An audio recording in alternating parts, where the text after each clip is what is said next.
two massive mouth-watering fixtures to look forward to this weekend. I'm joined by Ayanda, Vezi, of course, discussing football on this channel. As always, Ayanda, first let's start locally. There's a massive tie against Mamelodi Sundowns, looking for their 12th successive victory. Of course, that'll be the record that they're trying to break, beating their own record against a stubborn Kaizer Chiefs team. Of course, and then there's another fixture that we will look forward to in England. Title-chasing Arsenal host, perhaps title-chasing Manchester United as well. But yeah, talk to me about this weekend. Well, thank you, Jesse, and welcome back to the show. Welcome to our viewers at home. Mamelodi Sundowns traveling to FNB Stadium. It's another exciting fixture. Kaizer Chiefs coming into this game, we know they were humbled by Amazulu, giving them 4-0. And at the beginning of the season, Mamelodi Sundowns also gave them a 4-0, of which in that game, Kaizer Chiefs, I think if they had taken their chances, the scoreline would be like different. So like they missed their chances. And I see that continuing happening. They missed a penalty in their previous game. And against this Kukune, there was a clear-cut chance where their striker, Caleb, missed. So going into this game, even their backline, like for the fact that they miss Njabulo Blom, you could tell that they need a DM. And on the left back, they are missing Uhlanti. And Mashiane, it was his first game against Amazulu, and he didn't perform to the expectations, of which I don't blame him. When was the last time he played? So coming into this game, I see like it's gonna be a horror movie. But look, let's look at it now in isolation. Kaizer Chiefs. Is this one of the worst Kaizer Chiefs teams that we've seen actually over the past couple of decades? And I mean this with very little disrespect to this current team, but you mentioned the players that they were missing: Hlanti, Njabulo Blom that went abroad, Happy Mashiane coming in. Those players, I don't know how you feel about this, Ayanda, but for me, those players don't really go to other clubs, and they're not star players at other clubs. And we saw Sifiso Hlanti, of course, Bafana International, but he comes from Swallows. He wasn't setting the scene alight in the past couple of years. This is the caliber of Kaizer Chiefs players. You've got these kind of players up against a team that are 14 points clear, chasing their 12th successive victory, holding all kinds of records, a brilliant coach in Rulani Mokoena. I can't see anything but a horror movie, like you said. No, with Kaizer Chiefs, I was looking at their starting lineup in their previous game. I think now Coach Atazwane, he's introducing the new players from the development. I think now he's starting now to prepare for the next season, of which it's a good thing. We've seen like Abu Zwane, Samuel Zwane, a good player. I was impressed with some of the decision making that he made in the previous game. In fact, sorry to just interrupt you there, but you remember Ernst Middendorp in the season when he joined Chiefs? He finished 11th. And people questioned what's going on here, but he in fact was building for the following season, and then of course lost the season, game on the final day of the season. So perhaps positive signs, but just not right now for Kaizer Chiefs. Not right now. I know the Kaizer Chiefs fans are expecting a lot, in this Kaizer Chiefs squad.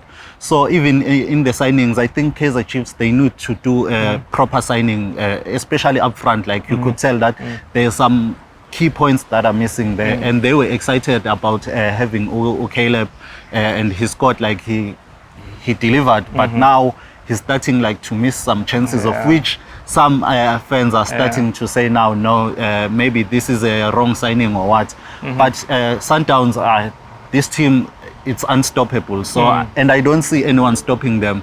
SuperSport gave them a good run, and I even said on the previous video that it's SuperSport that I trusted, that they can give Sundowns. If anyone, SuperSport. Yeah, SuperSport, they can give Sundowns a good run, of which they did in the Tshwane Derby. Yeah, but let's look at the Sundowns team. Of course, they're setting all kinds of records. They're chasing their 12th successive victory, like I mentioned. But I feel this way. I'm sure you kind of agree. This isn't the best Sundowns team we've seen over the past couple of years, but they're doing it in easier fashion, which kind of says something against the rest of the teams in the division. With this current Sundowns side, they're working smart. They're not working hard. So for them, it's easier for them to grind results. And with the coach that they have, Coach Rulani, and I think we must also give credit to the management at the beginning of the season when all the coaches were given a role to be head coach. Sundowns were like kind of a bit struggling. So now with one man running the show, you could tell now there's more structure. Yeah, there's more structure at Sundowns now. So I don't see Kaizer Chiefs winning this game. Otherwise, they might get another 4. So hard to see that. So hard not to see that. I mean, considering how Mamelodi Sundowns are performing in contrast to Kaizer Chiefs. But yeah, there's another big game in England. My team, Arsenal. Yeah, you guys like are buzzing. Eh? We really are. We really are. Yeah, I must confess, I really hoped Tottenham will do the things in the London derby, but hey, it was not the day. Man United. Sorry, we don't talk about that club of here. Man United, though, they seem like people are saying United are in the title race. You are Arsenal fan and you hosting Man United. Yeah. Do you think it's time to avenge yourself since you lost the first game? Look, I like what Arsenal have done this season. We spoke about Sundowns and the structure and the plan. With Arsenal and Mikel Arteta and the board above him, the decision makers, there's a clear plan, clear structure. You kind of know what everyone's role is. The team stays the same. I can tell you today when we're recording, I can tell you the team on Sunday. I can name the team for you. And that just shows how clear his vision is and how clear his plan is. It's kind of the same that's happening with Manchester United. You can name 10 players, maybe one will change, and it's fine if you get one wrong. It's unlike other clubs in the league. You see them make, field 16 players in 2 games or 18 players in 2 games. I'm not mentioning any names, but with Arsenal, there's a clear plan. In terms of the title race, you asked me about Manchester United. Yeah. At the time of recording, they're 9 points off it. Yeah. Same games played. Do I think they're in the title race? I don't think so. I can't see this current Arsenal team losing 3 times more than Manchester United will in the second half of the season. There's only about 19 games left or 20 games left or so. I can't see Arsenal losing 3 and Manchester United winning 3 more. In fact, 3 more and possibly maybe more because of the goal difference. And Arsenal, they still have to play Man City twice. Yeah. So do you think maybe that's when maybe Man City can try and catch up to Arsenal? I think the gap won't. I do think Arsenal will win the league. If you ask me that now, I do think Arsenal will win the league, but I don't think the gap will be the gap that it is now. Arsenal are not going to win the league this season by 8 points. But I like what, if we can quote a former Sundowns coach, Pitso Mosimane. Yeah. Arsenal don't have to beat City to win the league. And, we could lose those 2 games. That's 6 points. It closes it. It's still a 2-point lead for Arsenal. Arsenal then have to drop more points, hoping City, don't drop as well. So, advantage Arsenal. Okay, back to the game. I want you to tell me the players to watch into this game, Arsenal and Man United. I think for Arsenal, Manchester United have to be wary of Martin Odegaard. For me, player of the season. I think the player of the season is going to be a Norwegian. I think his closest competitor is Erling Haaland with the records that he's setting for Manchester City. But I'm dying to see, it's funny that you mentioned a players to watch. I'm dying to see that battle between Odegaard and Casemiro. Yeah. Of course, Casemiro on 4 yellow cards going into the Crystal Palace game.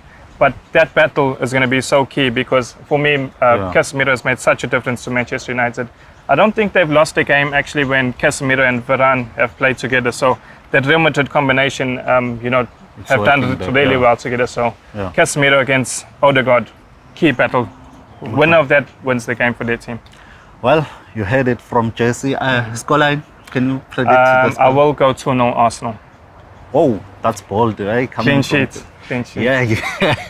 Hey, I can see that you guys, you really want this title. But I'll tell you my scoreline. It's a draw, 2-2. Oh.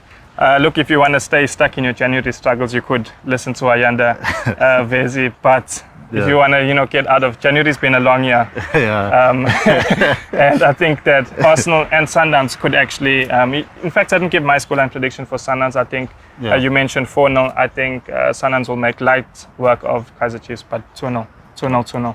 Oh. There's your 4-0. Yeah.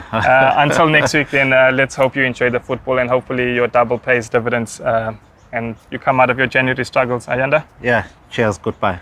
Cheers. For more soccer betting tips and previews, get the latest copy of Soccer Betting News for only 10 Rand at your nearest Hollywood Bets branch or news agent.